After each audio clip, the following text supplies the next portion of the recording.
வல்ல இறைவனின் அருள் கருணையை நோக்கி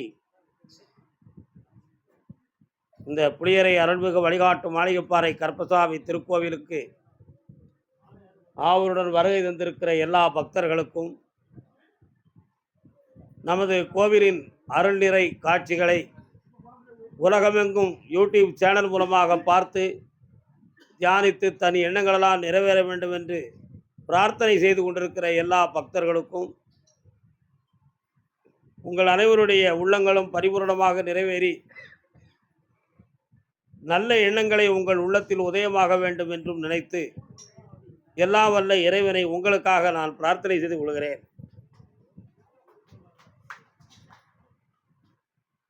கருப்பசாமியின் அருள்வாக்கினுடைய நற்பயனால் பலனடைந்து வாழ்ந்து கொண்டிருக்க மக்கள் எண்ணற்றவர்கள்தான்.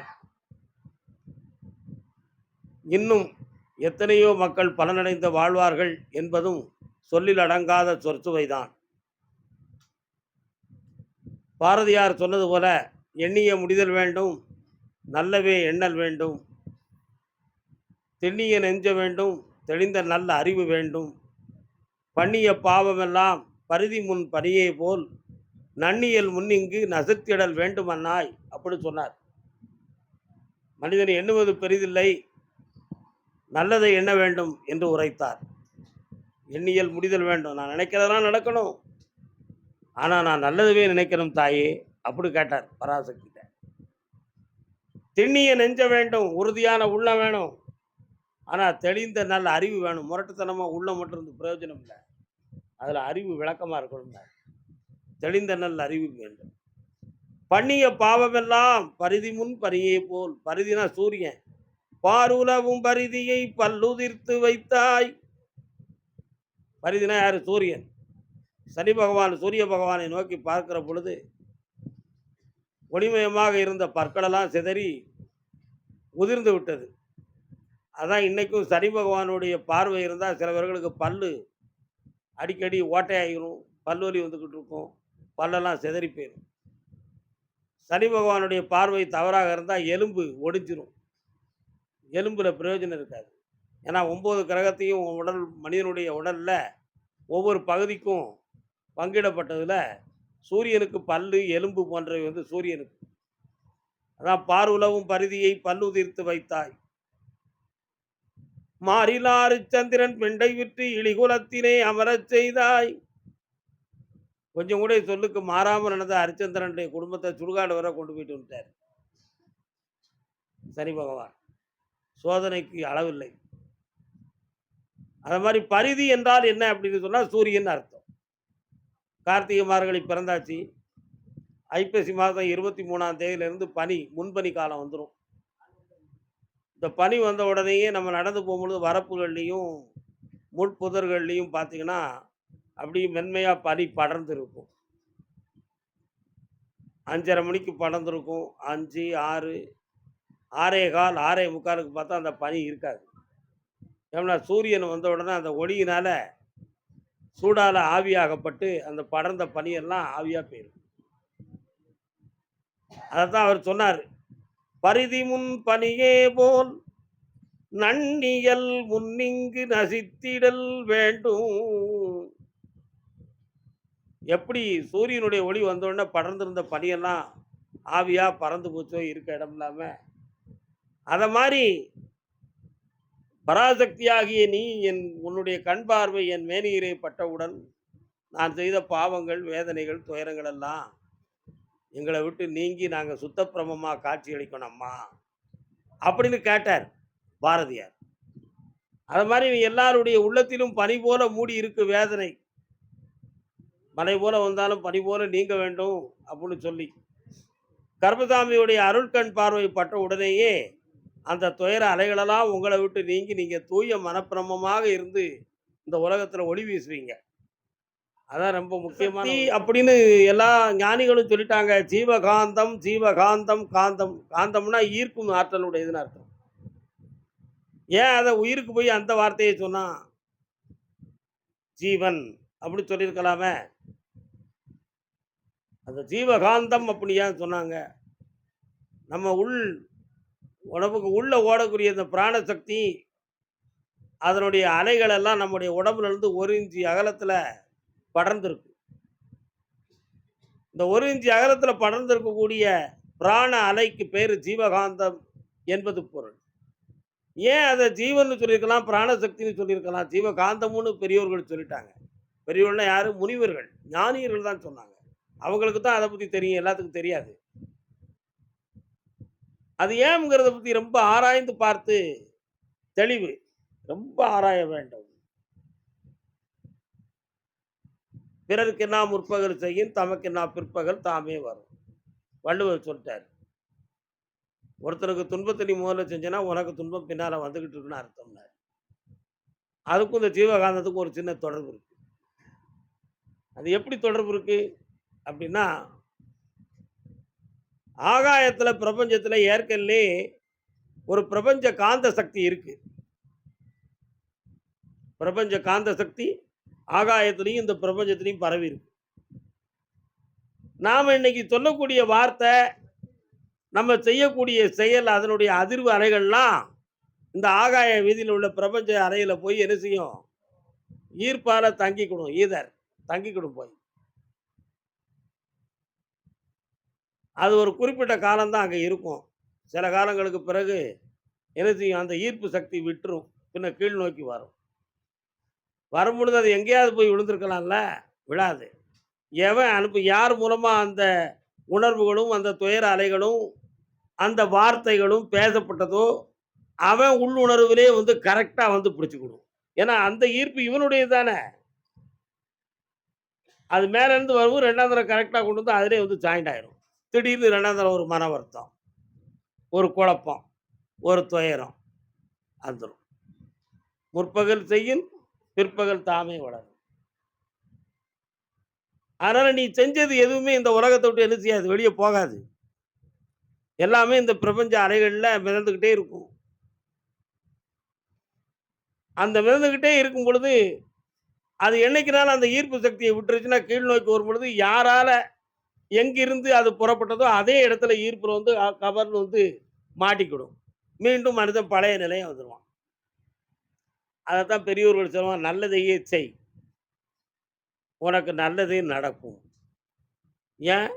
ஒரு நன்மையை நீ செய்து பாரு. அதனுடைய புண்ணிய அலைகளும் இந்த ஆகாய வீதியில தங்கும்.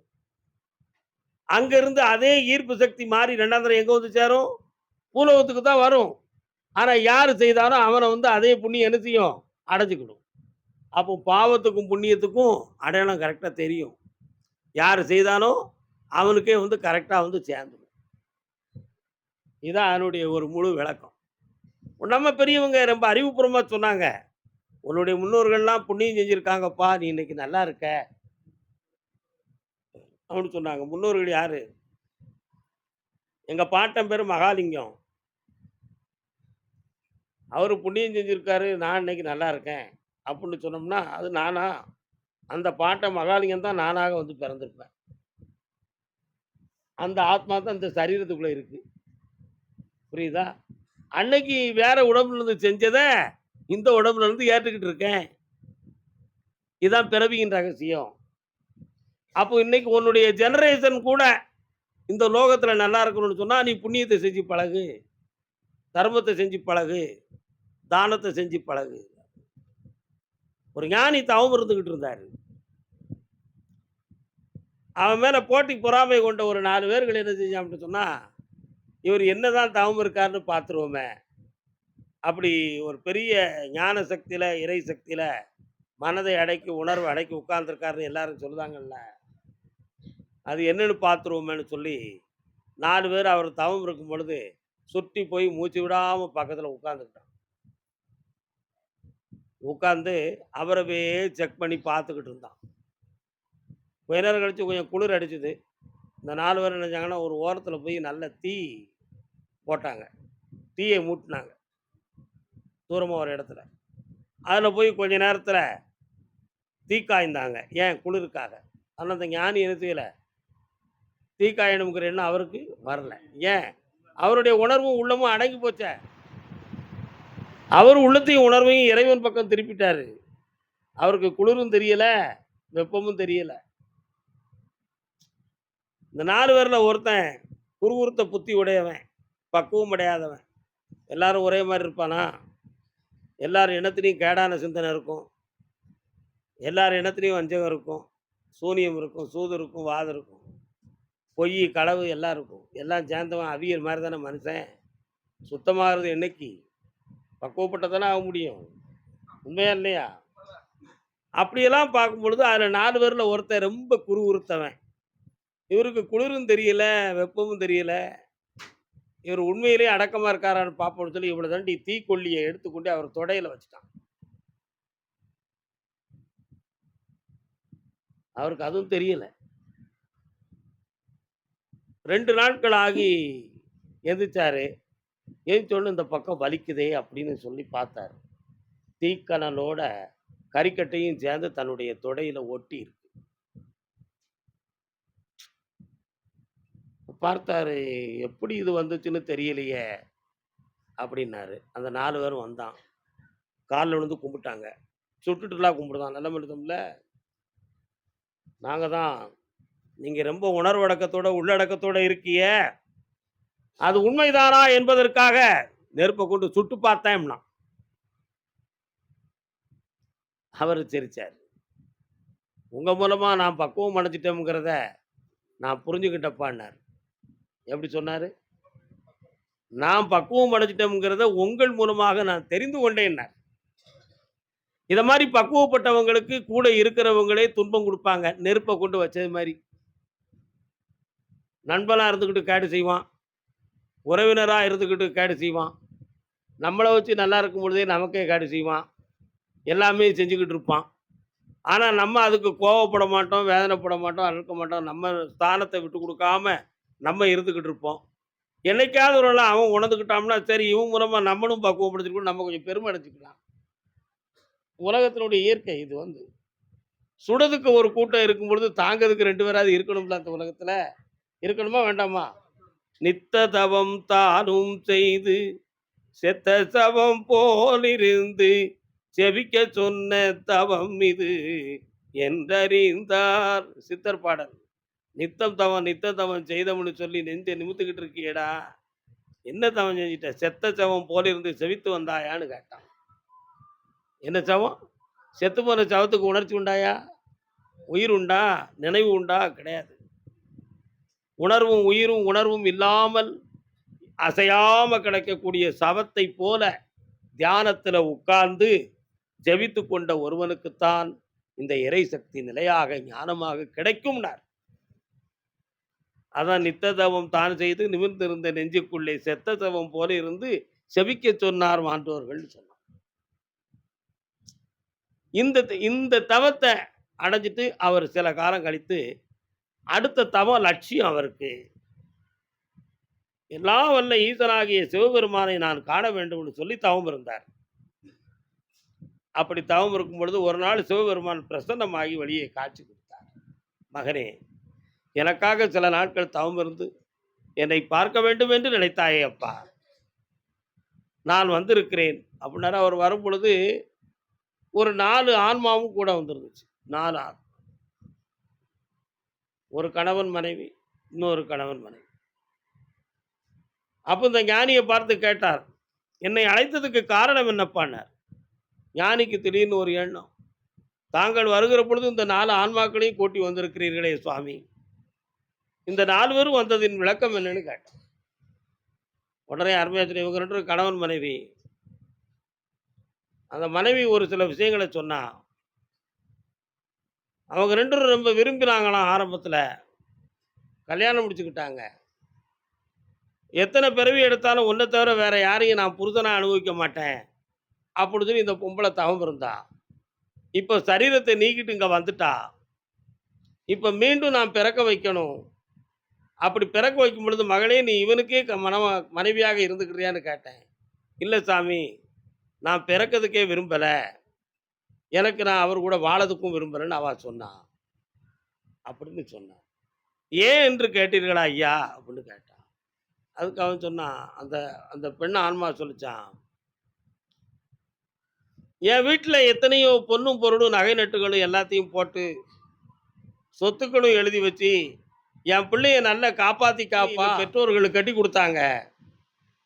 ஆனா, என்கிட்ட இருக்க சொத்த நம்பி, என் புருஷன் கொஞ்சம் கூட உழைக்க போகாம தின்னுட்டு, தின்னுட்டு தூங்கி, இருக்கிற நகைகளை எல்லாம் வித்து வாயில போட்டுட்டு, சொத்துக்களையும் வித்துட்டு குடிகாரனா ஆகி, கடைசியில உழைப்புக்கு வழி இல்லாம ஆகி, நானும் குடத்துக்குள் விளக்கா இருந்து எனக்கும் உழைக்க வழி இல்லாம ஆகி வாழ்க்கைய வீணாக்கிட்டோம். என் பிள்ளைகளும் பட்டினியும் பசியுமா எங்கள விட்டு பிரிஞ்சு போயிடுது. அந்த வேதனையில நான் இறந்துட்டேன். இவரு உடல்நிலை பாதிக்கப்பட்டு இறந்துட்டாரு. அதனால மீண்டும் இவருக்கு நான் மனைவியாகி வாழ்ந்து, அடுத்த ஒரு துன்பத்த அனுபவிக்க நான் விரும்பல சாமி. எனக்கு பிறவி வேண்டாம்னு சொன்னா அவ.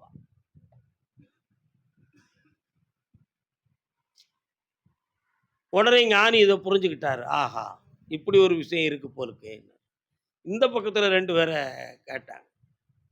இந்த பக்கத்துல 2 பேர கேட்ட உடனே, இந்த ஆண்மகன் வந்து இந்த மனைவி மேல ரொம்ப நம்பிக்கை வச்சிருந்தான். அவ ரொம்ப நல்லவா. ஆனா, அவளுடைய மனதுக்கும், அவளுடைய செயலுக்கும் அவன் வந்து ரொம்ப பக்குவ நிலைகளுக்கு மாறுபட்ட குணத்தோட நடந்துக்கிட்டான். 2 பேரும் ஒற்றுமை குறையாம தான் வாழ்ந்தாங்க. ஆனா, வறுமை அவங்கள வந்து சுட்டு எரிச்சிடுது. இந்த வறுமை எங்கிருந்து வந்துச்சு? அப்படின்னு நான் கேட்டேன். இந்த சரீர வாழ்வு நடந்துகிட்டு இருக்கும் பொழுது, நிறைய மது போன்ற பழக்கவழக்கங்கள்ல புருஷன், பொண்டாட்டி 2 பேருமே போய் அடிமையாகி, குடிச்சு சீரழிஞ்சு, இந்த உலக வாழ்க்கையில அநாத ஜென்மமாக ரோட்ல படுத்து செத்து போயிட்டாங்க. அவங்க 2 பேரும் தான் இவங்க. அடுத்து ஒரு பிறவிய குடுத்து நீங்க நல்லா இருங்கன்னு நான் சொல்லலாம்னு நெனச்சேன்.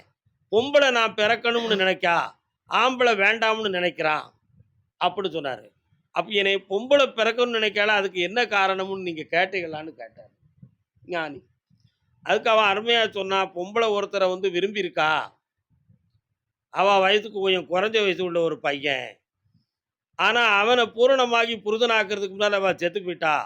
அடுத்த பிறவியிலயாவது வந்து அவன புருஷனா அடையணும்னு அவ கேட்கிறா. அப்படின்னு சொன்னாரு. சரி அப்ப இவன் ஏன் இத வேண்டாம்னு சொல்லுதாம்னு நீங்க கேட்டீங்களான்னு கேட்டான். அந்த ஆம்பளைய கேட்டேன். குடிச்சு, குடிச்சு இந்த உடம்பு வம்பா போச்சு. இன்னும் புதுசா அந்த உலகத்துல மதுக்களும், மாயங்களும் நெறைய தோன்றலாம். அதுலயும் என் மனசு அடிமையாகி நான் கீழ்த்தரமா போயிறக்கூடாது. அதனால அந்த பிறவியே வேண்டாம்னு அந்த ஆம்பளை சொல்லிட்டான். அப்படின்னு சொன்னார். அப்போ உடனே, "நீ எதற்காகப்பா என்கிட்ட இதெல்லாம் வந்து கேட்கிற? நீ என்னைய பார்க்கணும்னு தானே வந்த. எதற்காக கேட்கிறேன்னு" சொன்னாரு. யாரு? ஈசன். உடனே ஞானி சொன்னான், "தவம் இருந்துகிட்டு இருந்தேன். என் தொடையில ஒருத்தன் நெருப்ப கொண்டு வந்து வச்சுட்டான். தாங்கிக்கிட்டேன். 2 நாள் கழிச்சு தன்னுணர்வுக்கு வருகிற பொழுது, என் தொடையில வலியும், அழுத்தமும் இருந்துச்சு சாமி. இந்த நிலைமை எனக்கு ஏன் ஏற்பட்டுச்சுன்னு தெரியலையே. அதான் நான் கேட்டோம்னா. மகனே நான் சொன்னா நீ வருத்தப்பட மாட்டியான்னாரு. நான் வருத்தப்பட மாட்டேன் சாமி அப்படின்னா.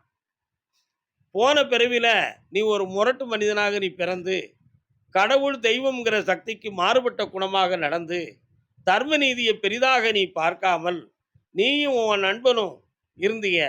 அதுல உன் நண்பன் ஒருத்தன் கருத்து வேறுபாடு வந்து உனக்கும் அவனுக்கும் தகராறு வந்துச்சு. ஆனால் தகராறு வந்தோடனே உன் ரகசியத்தெல்லாம் அவன் சொல்லி கொடுத்துருவானோ அப்படின்னு நினைச்சு நீங்க 2 பேரும் ஒரு இடத்துல நடந்து போய்கிட்டு இருக்கையில காட்டு தீ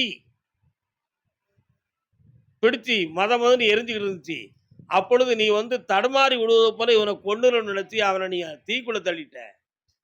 அவன் அந்த நெருப்புல விழுந்து இறந்து வேதனைப்பட்டான். அவனுடைய ஆத்மா நான் நிக்கி பாரு துணை இல்லாம.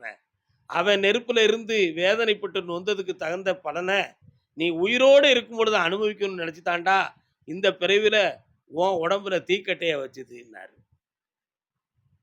பகவானே இப்பொழுது நான் என்ன செய்யணும்னாரு. எந்த பிறவி எடுத்தாலும் யாருக்கும் தீங்கிழைக்க மாட்டோம்னு உன் உள்ளத்தை சரி பண்ணு. உன் மனசுல இறைவனை தவிர வேற எந்த உணர்வுக்கும் இடம் இல்லைன்னு ஒரு தெளிவாகு. உனக்கு 1000 பேர்கள் எதிர்ப்பாக வந்தாலும் உன் மனசுல நீ யாரையும் எதிரியாக நினைக்க கூடாது அப்படின்னு ஒரு முடிவுக்கு வா. உனக்கு ஒருவர் துரோகம் பண்ணாலும் அவருக்கு நீ தண்டனை கொடுத்துறாத. தண்டனை கொடுத்தா அந்த வலியின் பாவம் உன்னை சேரும். அவங்கள ஒண்ணா சேர்த்தனா தன்மானம் உன்னை பாதிக்கும். அப்போ தன்மானத்துக்கும் நீ மரியாதை கொடுக்கணும், பாவத்துக்கும் மரியாதை கொடுக்கணும். அவங்கள விட்டு நீ ஒதுங்கிறது தான்ப்பா நல்லது. அதனால உன் உள்ளத்தை எனக்கு மட்டுமே நீ அடமானம் வச்சுக்கா. உன் மனதுக்குள்ள என்னைய மட்டுமே நீ கோயிலா வச்சுக்கா. இதுதான் இந்த உலகத்துல உன்னை வாழ வைக்கும் மகனே, நீ புரிந்து கொள். பாவம் புண்ணியத்துக்குள்ள பெருமையாக நினைச்சு புண்ணியத்தை பெரிதாக கருதி பாவத்தை விலக்கி விடு. உன் உள்ளத்தை தூய்மையாக்கு. மாசில்லாத மனதுக்குள் என்னை நீ குடியிருக்க வைடா. நீ என்னைக்கும் புண்ணியமாக இருப்பாய்ன்னு சொன்னார். ஞானி அப்படி மாசில்லாத மனமே ஈசன் கோயில் என்று உணர்ந்தேன் என்று பக்குவத்துக்கு வந்தார். நாமளும் அந்த பக்குவத்தை அடைவோம். எல்லாரும் உயர்ந்திருப்போம். துயரம் செய்தோர்களை கூட திருந்த வேண்டும் என்று சொல்லி பிரார்த்தனை செய்வோம். மனம் திருந்துவது வரை அந்த துயரம் இழைத்தோர்கள் முகத்தை கூட பார்க்காம விலகிச் செல்வோம். வாழ்கை என்று உணர்த்துவோம். வாழ்வாங்கு வாழ்வோம்.